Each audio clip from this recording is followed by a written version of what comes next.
Good morning and welcome to AV Digital Desk. Last night, the DNC wrapped up on the Thursday night with Vice President Kamala Harris accepting the Democratic nomination. Today, we're going to talk about what this week looked like. What were your reactions? If you could leave them in the chat and leave any questions in there as well. We have reoccurring guest, Dr. Benjamin Blusky, with us from ODU. He's going to give us some insight on what this week looked like. And again, I'm Sarah Good. Thanks for joining us again. If you've seen some of these conversations, we also discussed just a little while ago. I feel like Ben was on for the RNC talking about that and then talking about Biden stepping down. So it's been a very interesting summer. I can't wait to hear Ben's thoughts. So I'm going to bring him on now. Dr. Molesky, thanks so much for being here this morning. Good morning. So, a lot's happened. And I know that when we spoke last, we spoke 3 times in a row as Biden dropped out, as Vice President Kamala Harris stepped up, and then we had the RNC. So after this week at the DNC, what was your first reaction after, so much commotion going on this summer? I think my first reaction was the Democrats did what they needed to do here. This was a potential to kind of stymie criticism or at least concern that the Democratic Party was fractured, that they wouldn't be able to come together, and they would be heading into the general election as kind of a disorganized mess. And I think leaving the DNC last night, just the way we left the RNC, is that both parties are fully unified behind their candidates. Both are enthusiastic and both are ready and raring to go for the general election season, which is really 74 days. Absolutely. And I think last time we spoke, we talked about, fractions in the Democratic Party and not knowing exactly what was going to happen on, the follow of, Biden stepping down and Kamala Harris stepping up. What did you see in terms of that relationship this week? Yeah, with one minor exception, and I can talk about that shortly. I think we saw the party coalesce around Kamala Harris. We saw over the span of 4 days, starting off with Joe Biden essentially passing the baton on Monday night to the litany of celebrities and party insiders and rising stars in the party that built her up over the span of the 4 days, and then culminating on last night with her acceptance of the nomination and her speech. It really shows you that the discord or concern about the Democratic Party being fractured isn't there right now. They're enthused. They've got at least from, kind of an analyst perspective, a strong platform. They've hit on kind of the main issues that we're going to hear about really over these next 74 days in every television ad, radio, you name it, it's going to be there. I'd say the only discord that, might still be there has to deal with Palestine and Israel. There was kind of talk leading into the convention and through these days. There was a group, I believe they were called Palestinians for Harris. They were jockeying to try to get some talking time or a little bit of FaceTime at the convention, and they were denied. That group ultimately disbanded this week. And we did see a very, at least in terms of the positioning as it relates to what's going on in Gaza, a Democratic Party that is very much focused on combating anti-Semitism, support for the Israeli allies, but at the same time trying to have their cake and eat it too, talking about a ceasefire and a return of hostages. And it seemed to be a moment where everyone really reacted in the crowd, at least in terms of watching it from home. It was a moment that it looked like people weren't exactly sure what she was going to say in that speech. What was your reaction, maybe to what she did give as her stance or what you've seen from that? I think it was a little bit more pro-Israel than I was expecting, given some of the conversation leading up to it.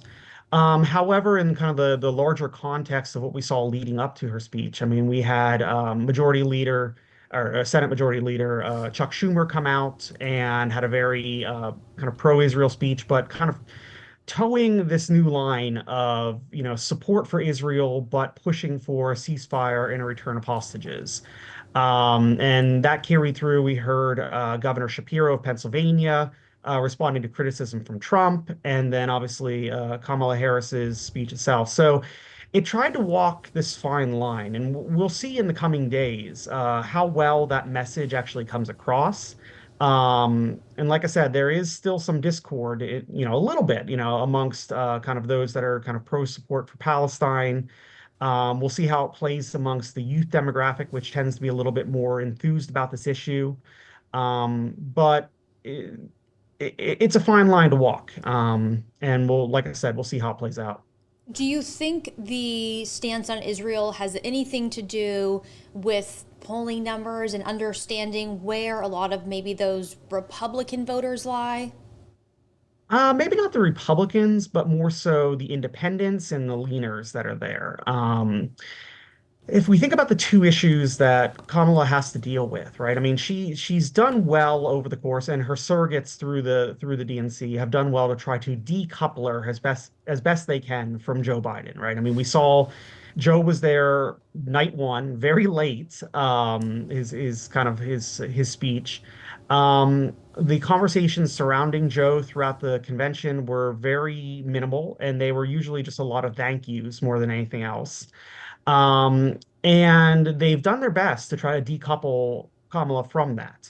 However, she still has essentially some blame attribution, connection to however you want to call it, to the southern border, to immigration, to essentially foreign policy as it relates to Ukraine, to Israel, Gaza, Palestine, as well as to the larger economy. So these kind of, at least in terms of how they've tried to shape their message, they're trying to, again, I think the takeaway is that fine line, right? Like you want to take credit for the things that are popular, but you walk that fine line away from, or at least kind of one foot in, one foot out on those issues that you essentially can have some blame for and are maybe less popular amongst independents and in the general electorate as well, too.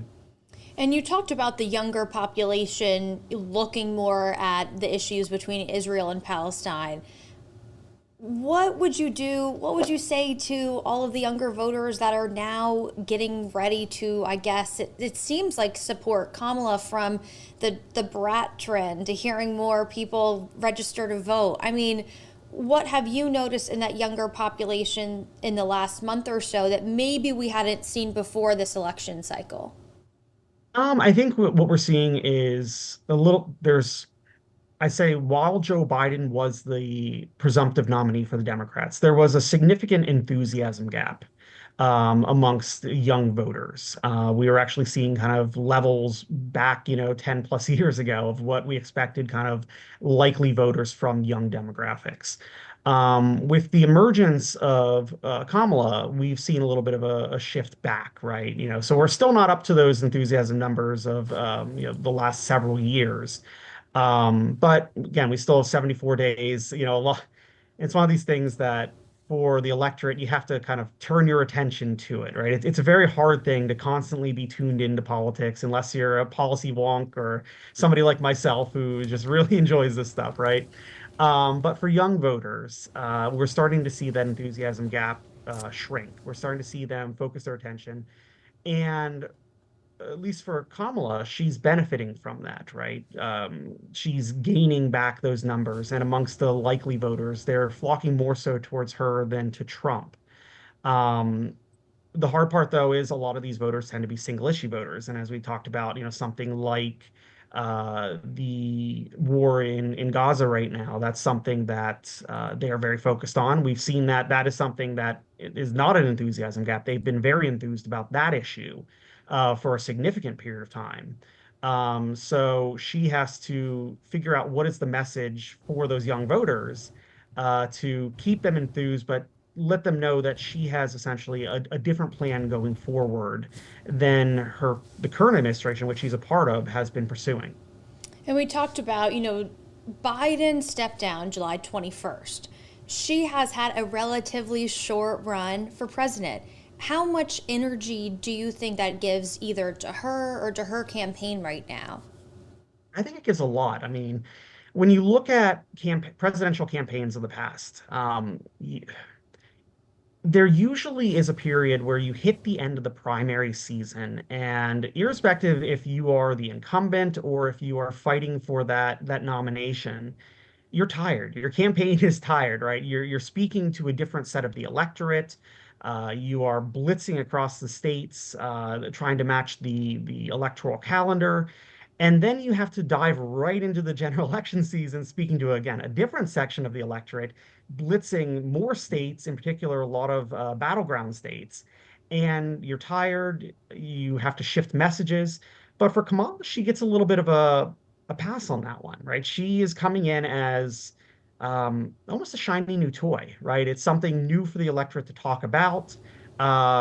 Leading up before Joe even stepping out, there was poll after poll saying that majority of Americans didn't want the matchup that was there between Trump and Biden. So she's giving the electorate something new, something different to talk about. And on top of that, she now has a very unified Democratic Party behind her.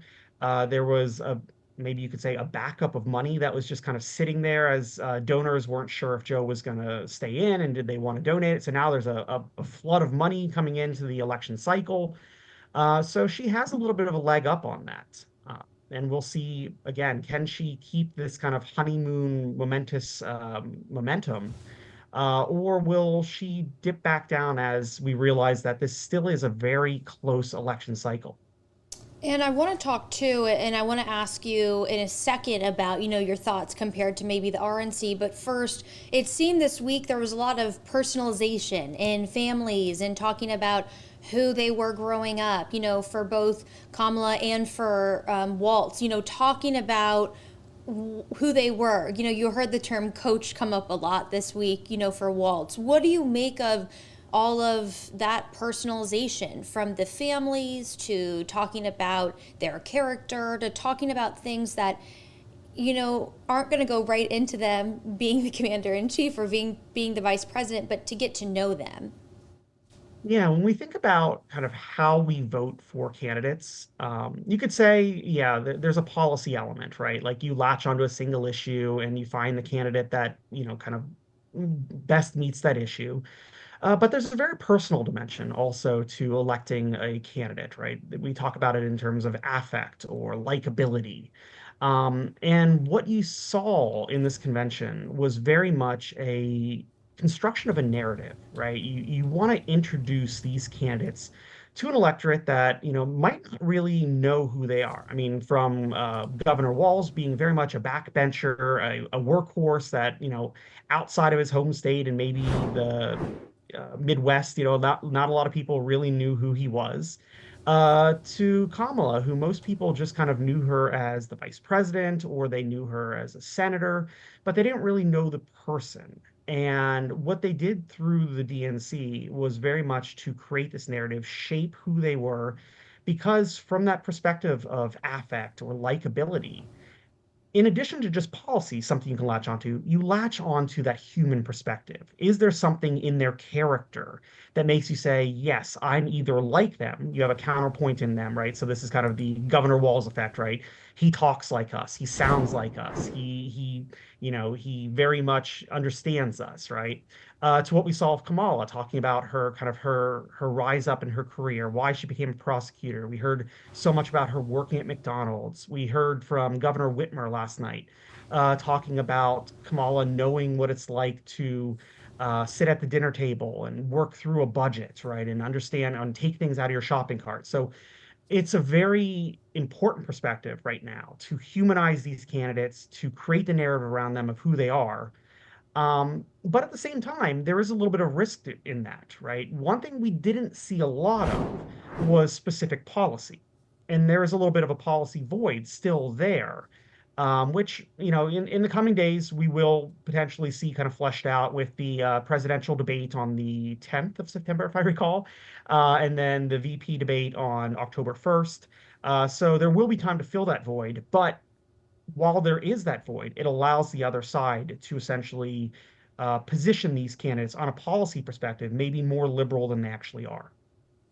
And one thing that was also different in terms of the DNC and the RNC was past presidents speaking. I was curious what your take was in the power of that. You didn't see Bush get up at the RNC talk for Trump. What's the impact of having Obama, of having Clinton, of having, former first ladies get up and speak for the candidate? I think there's two elements to that. One is it helps on that kind of pass the torch idea, right? Like you're passing the torch of an endorsement, right? Each of these, prior presidents, even the first ladies, have a certain degree of support behind them. People know who they are, they like them, they remember things about them. And by standing up there and speaking for Kamala, it's very much passing the torch, and you're passing along this endorsement from these former presidents, former first ladies, et cetera, saying, yes, it's okay to vote for this person because we will too, right? So if you like us, if you believed in us over all these years, right, you won't go wrong kind of following through. The second, at least from the perspective for Kamala, is not having been president before, right? I mean, so Trump obviously has the fallback that, he was president, he's been commander in chief, he's gone through the routine. Kamala needed essentially, and we saw this not just with the former presidents, but also military advisors, Mark Kelly, et cetera, stepping up there and basically saying she was ready to lead. She has commander in chief potential. She can be there in a point of crisis. And that's very important, again, where she doesn't have that prior experience that Trump does to get these endorsements from these people and say, yes, she's got the credentials, she's got the bona fides to actually serve and be a commander in chief and be a president. And the other thing, in terms of this week that also seemed to be a bit different from the RNC was celebrities and pulling in these artists. And while the RNC did have guests that are for their own right, very popular in the United States right now, it did seem, and this is common, I think, for most DNCs, they pull a lot from that Hollywood group. They pull a lot of, musicians and actors. What do you think that does? Is that also helping, maybe reaching a different demo than previously might have been interested? Is that helping with the younger? I mean, just what are your thoughts on pulling that group? I don't know if it's bringing in a different demo. This is what you expect, right? The DNC or the Democratic Party has typically they tend to have much more celebrity Hollywood support. But like you said, the RNC, they did have their fair share too, and they were speaking to different demographics. I mean, if you were kind of looking at the RNC and kind of dissecting that, I mean, you go back to some of the pro wrestling MMA elements, Hulk Hogan, Dana White. I mean, you had Kid Rock there.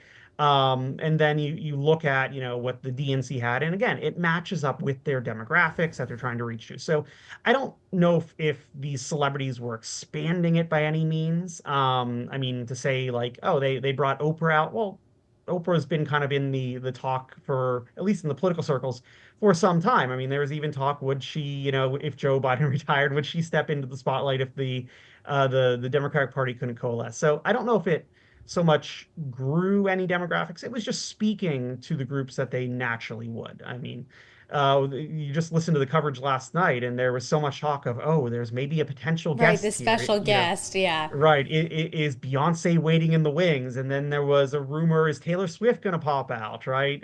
So I think these are just expected, and they're good for kind of sound bites. They're good for memes. They're good for that kind of social media element that we're in today.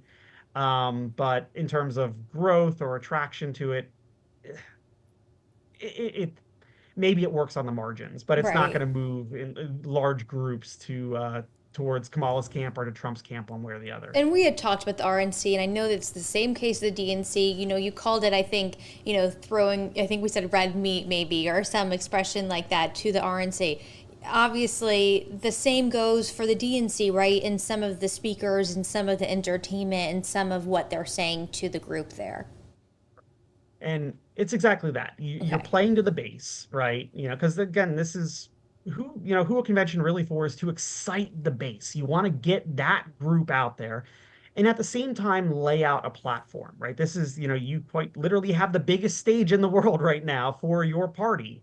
And what we saw both of the RNC and the DNC was laying out specific points of where the campaign is going to be going, issues they're going to be focusing on. I mean, we saw um, kind of two sides of the same coin when you look at the DNC and the RNC put together, very much focusing on safety, which was really interesting, but taking it from two different perspectives, right?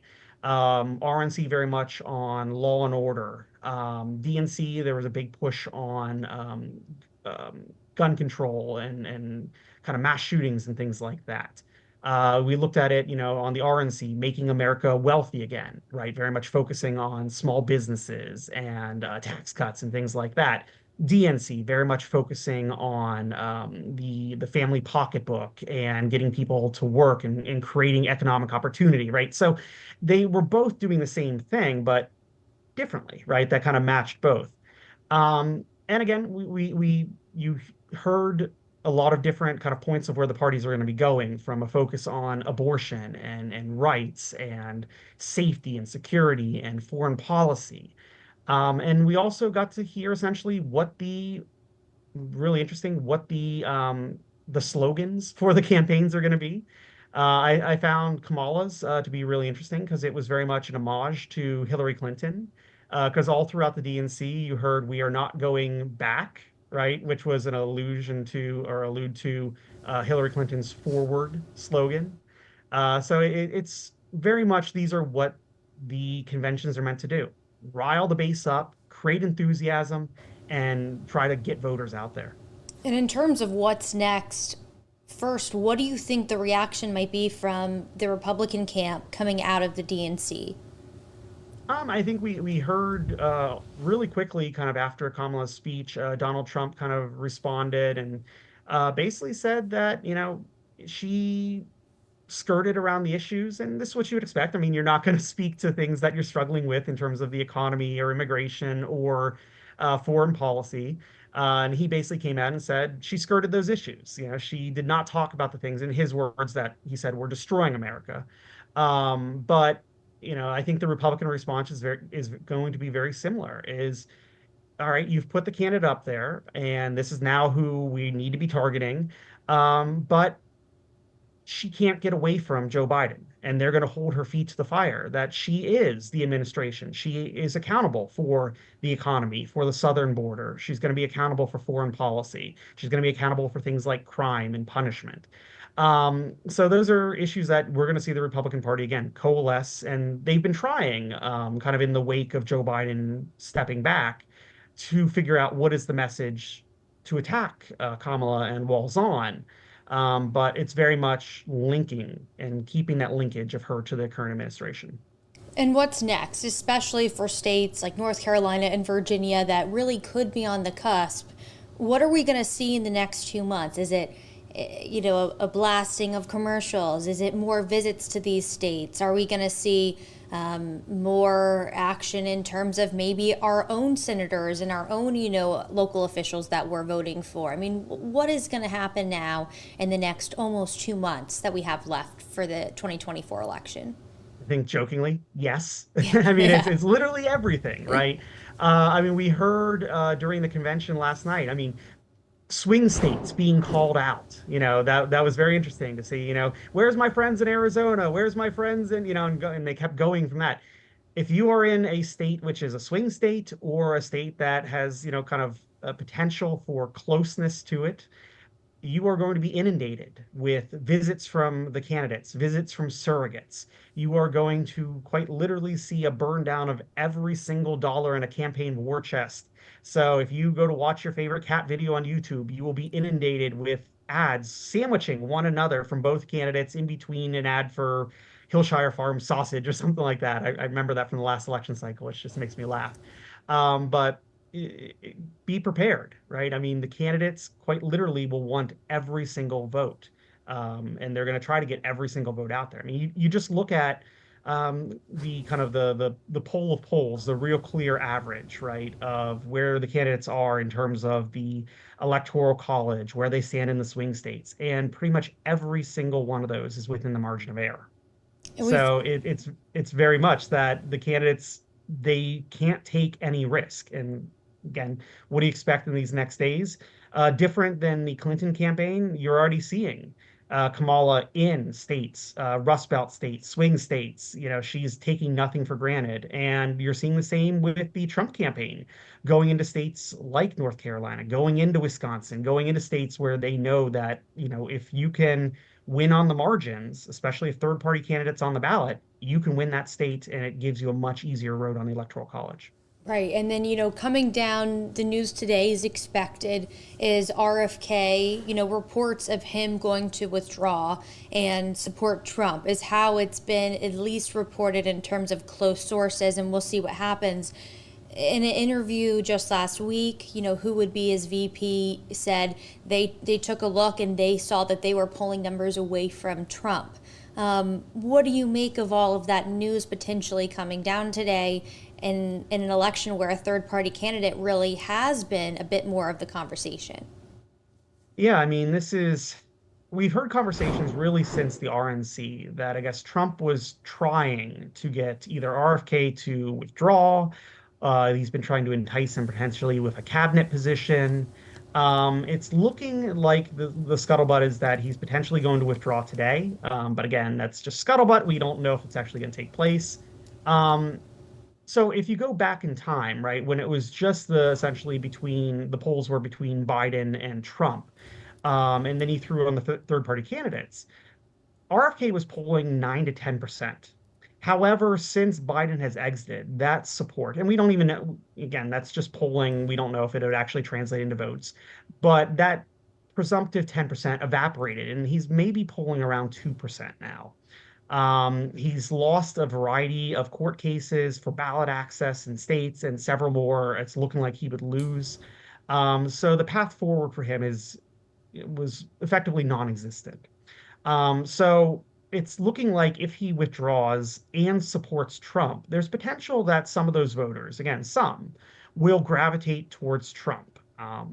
If you broke down some of the polling for RFK leading up to this, one demographic which is really interesting is conservative-leaning women mothers. Um, that there's potential that they would gravitate towards Trump as well too, and that's a demographic which Trump has needed to kind of pick back up in. So if you're Trump, you want this to happen. You'd like to see RFK step out because if you look at who the remaining third-party candidates are, and again, ballot access is different, in terms of they're not on every state's ballot, et cetera. You still have Cornel West, who typically will pull from and take away from Kamala. You have Jill Stein, the Green Party candidate, who, if we go back to 2016, took away from Hillary Clinton and will most likely take away from Kamala Harris as well, too. And you have Oliver Chase, who libertarian, left-leaning libertarian. So could pull from Trump, could pull from Kamala. We're not quite sure. It could go either way. Of You put those together, and in on the margins in battleground states, if they're on the ballot, those votes there could be the difference. So getting some of those votes back from RFK helps to pad those margins for Trump and make it potentially more likely that he could win in a close battle in some of those states where RFK was going to be on the ballot and now is endorsing Trump. So what I'm hearing basically is that this race, while the DNC was exciting for the base, and definitely interesting to see how this is going to go the next 2 months, everything is still extremely close. Very much. And I think that's you heard that in the the DNC the last several nights where the candidates were saying, look, don't take anything for granted, go find, somebody, tell them about Kamala, go vote, go register to vote, right? I mean, basically they're saying we're not going to take this for granted. And I think there's a certain degree where in a closeness of this election, you have to, right? I mean, I think this was in the postmortem, the air on Hillary Clinton. This is where I think at times even the Biden campaign took Trump for granted. And I think we're seeing a very gun-shy Democratic Party here, where they know they've got the wind at their back right now. It's kind of pushing them forward. They're hoping to get a convention bounce as opposed to a bump.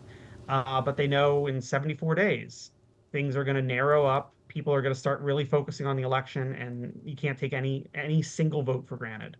I think, speaking of the video that's on screen right now, Obama's line this week was "Don't boo, vote," and that's something that I heard a lot about trying to get people, who are, whether or not they're anti-Trump, but, maybe pro certain policies, trying to get them to understand, it seems, that it's great to speak out against something, but, voting is where the action takes place. Right. And that's when we think about kind of like what is the way that, most Americans are civically engaged, it's voting, right? I mean, it's one thing to get on social media and kind of talk and, talk with others, but at the end of the day, the only thing that really matters come November is the polling place, the ballot booth, right? So I mean, you've heard again surrogates from both parties, saying, the X party is welcoming to you. We will take anyone in, right? Don't just think because I'm a Democrat or a Republican, I am not for you, right? Both candidates said we are the party for unity. We are the party for you. So I think it's very much that, they are trying to say doors are open, get out and vote. Even if, there's something about the candidate that you don't like, or you heard this the last two nights of the DNC, if they make a gaffe or a mistake, they're human. Don't let that stop you from coming out to vote. Well, Ben, thank you so much. There's so much more that we're going to have to dig into closer to election season. If anything, the last month, today's the 23rd, Biden dropped out on the 21st, has been very eventful. So there's no reason that's not what the next 74 days is going to look like. But do you have any last thoughts, going into, this period where, we're post her accepting the Democratic nomination? It's really happening. Any thoughts before we wrap up here? I think I tell my students the same thing, buckle up.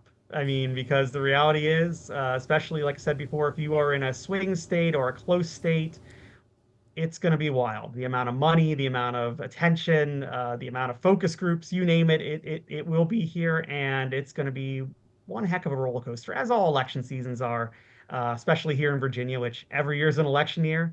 But buckle up. It's going to be quite the wild ride. Well, as your students enter the classroom, they're in for a very dynamic semester of political science. So I wish you the best with the new class coming in. And thank you so much for giving us a bit of your time this morning. And, look forward to speaking with you as we get closer to the election. My pleasure as always. Thank you. And thank you for joining us. If you want to hear more from and about this election season, please go to your election headquarters on wavy.com. There are so much more coming, and there will be candidate profiles getting closer to the election to get you through and to get you to understand where candidates stand locally in Virginia and North Carolina. But Ben, thank you so much again. Look forward to speaking to you again soon.